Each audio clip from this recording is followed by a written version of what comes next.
Howdy. So, for a friend of mine, I'm going to do a quick run through of my guitar recording setup. Guitar and vocals, actually.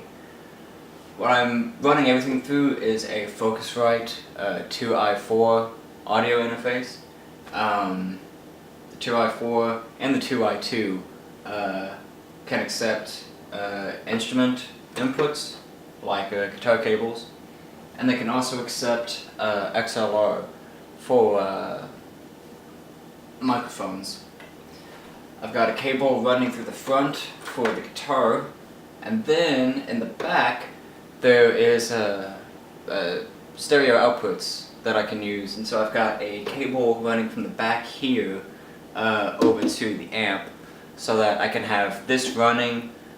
Typically what I do is when I run it into my my DAW, I've got the speakers for that guitar track muted, and then I'm just hearing the playing through the amp. Because sometimes you can get a little bit of latency between what you're playing and what the DAW gives to you through the speakers. So I just do that to help me keep track of it. The quality of the tone through the amp degrades because you're sort of passing through the Focusrite to get to the amp, but that's not going to be the tone I'm going to be using, because the tone I'm going to be editing is going to be within the audio workstation, which in my case is FL Studio. So real quick, I'm going to jump to FL Studio and show you what I work with. So this is the audio workstation that I prefer to use. This is FL Studio 12. I like using this mainly because it's really my first proper workstation. Previously I'd used Audacity, but Audacity is just not that great of a program. I don't get a lot of... It's very good if, you know, you have no money, but if you've got about $200, actually I don't remember how much it is for the FL Studio that takes audio recording, but I've got that version here, and I've got you can see here I've got my microphone plugged in. I don't have the track running to the master, so it's not coming out the speakers. If I were to come here and do something like this, you might get a little bit of like a stereo kind of echo kind of sound. So I'm just going to leave this undone. So whenever I'm doing guitar tracking, I'll run it to a track, and then I'll turn that off so then I can play. It still records the DI signal, that's the direct input signal, that I can then move to another track with some effects on it to get my high gain sounds, my distortions, my fancy effects and all that stuff. Here I've got an example of a mixer state that I've made, so I could just like go to a thing, go to File, Open Mixer State, and there's a handful of default ones, and I've got some that I've made and saved. And in this case here I've got my standard heavy rhythm guitar sound. It's also really good for some lead stuff. Now these three plugins here come with FL Studio. These three I downloaded. This first one here is the TSE 808. This is a plugin that simulates an overdrive pedal. What this is good for is boosting the signal before it hits the amp. So I've got the drive turned off, and I've got the volume turned all the way up, and then the tone you can play with to sort of fit your tastes. But what this will do is this will let you get a bigger, more full signal out of your guitar. I don't recommend using this for vocals, but you certainly can give it a try. I'm sure there's probably a much better way of explaining the 808 plugin, but that's kind of how I'm going to use it. It helps to get a nice fuller, fatter tone out of my guitar when I'm recording. There are a handful of amp simulations, amp plugins that I use. These are all part of, I believe these were all part of a pack. There's different types for different kinds of sounds. For example, the Hybrid for a nice kind of classic rock sound. Think Eric Clapton, Stones, stuff like that. kind of a British rock sound. My personal preference is the LE456. All these plugins that I'm referencing, the TSE 808, the amp plugins, and Pulse, if I can find links to them, I'll put them in the description. If not, then best of luck to you. Anyway, this other thing here, we've got our amp sim. What this here is this is an impulse response loader. So an impulse response is sort of like a sound sample of a guitar amp cabinet, and there's a built-in cab simulation that comes with it. Or what you can do is you can download different impulse responses to simulate different types of amps. So this was actually a pack that I bought from Rosen Digital. This Rosen Digital Pulse plugin for this impulse IR loader came from Rosen Digital, and I believe you can download it for free. I don't think you have to buy any of the amp simulations. So one thing you can do is you can just search cab impulses or impulse responses, like impulse responses, and browse around and try to find yourself some free ones to have a look at. There are a lot of people that have different types of impulses that you can sort through. I apologize that I can't find the ones that I use for Catharsis, the free ones. But what you could do is this gorgeous website, Rosen Digital, where you can find some different types of cabinets. So let's say I wanted to find a 2x12 cabinet, if that was the kind of sound I'm looking for. So here we have like $8. You can buy an impulse response, different types of cabinet sounds. And let me see if I can find the one that I picked up, the Atlantic Custom. I believe it was a 4x12. But there were different types of... So here are the custom cabs. So I use the Atlantic Custom, and that's $8. And what you can do is you can go to these different impulse responses here, and previously they let you have a listen to them.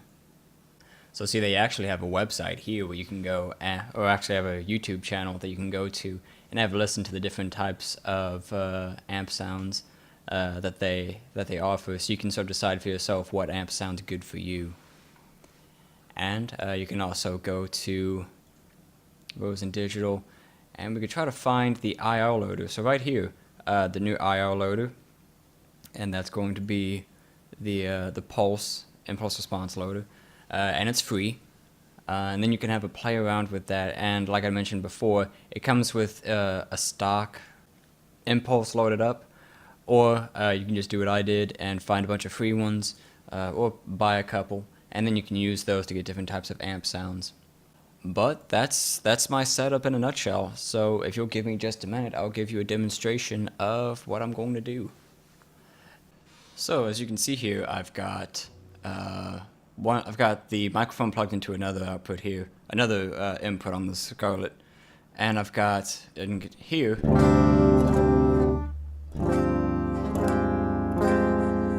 my guitar running to the Scarlett. So as you can hear, that's a really clean sound.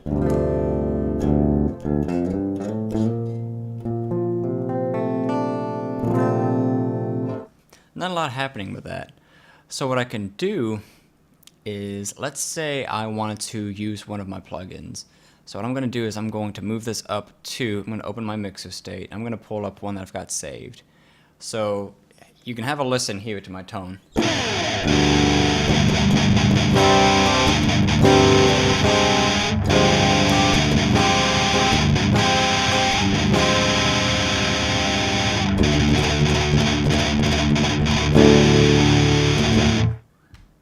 So if I were to walk through each and every one of these,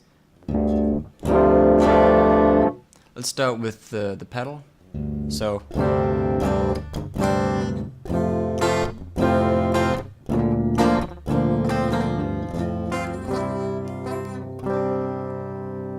I'll kick the pedal on, and this is mainly just as a volume boost.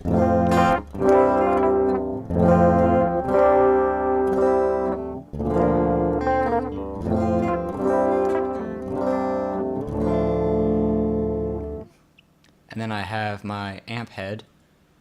In this case, I'm using this really metal sounding LE456.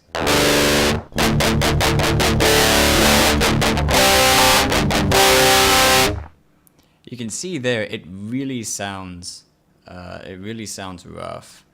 So what I'm going to do is I'm going to run that through a cabinet. So I'm going to go ahead and turn that on, and you'll see a drastic difference in how it sounds.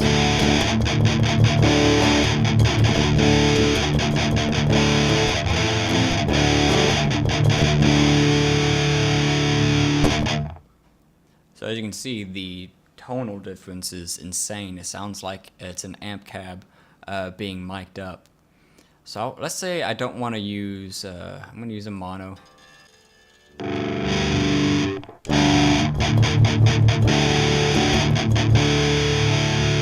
That's the stock cabinet that comes with Pulse. Or I can use my own. So I'm going to hold a note.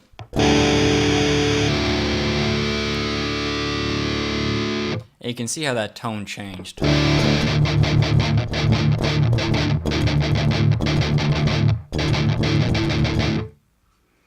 And then I can also go to the rest of my impulses and then sort through them. So let's say I wanted to use something like this.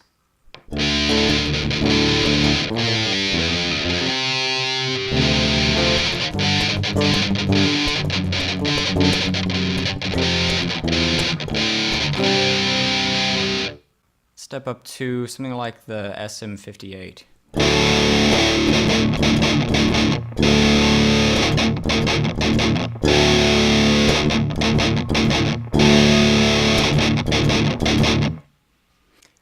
So you can see here I've got my guitar track here.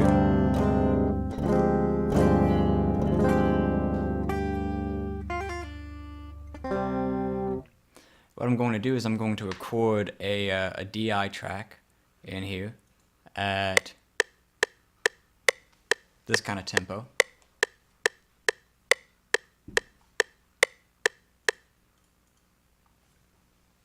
And we'll see how this sounds.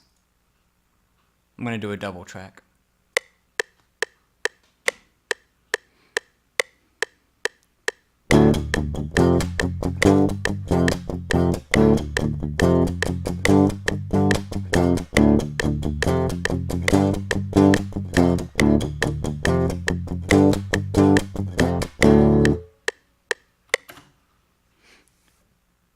So you can see my signal here.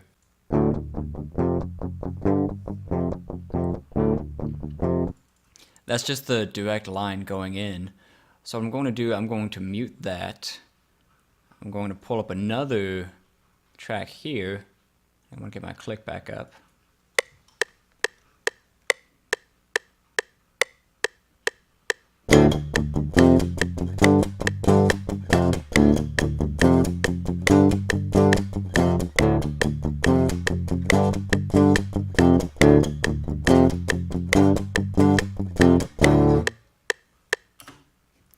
And there I've got my second track. So what I can do is I can move each of these to my mixer. I'm going to put that at track 1. And the second one at track 2. Pan left and right, and let's have a listen to that. That should sound pretty heavy.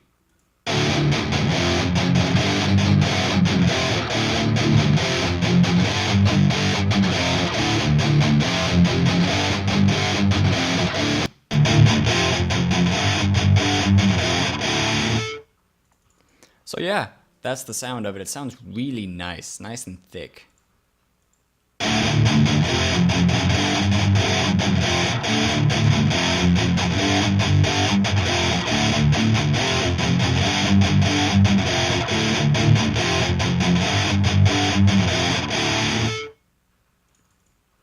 And yeah, that is how I record a guitar. I hope you enjoyed this video. And that's all. Bye-bye.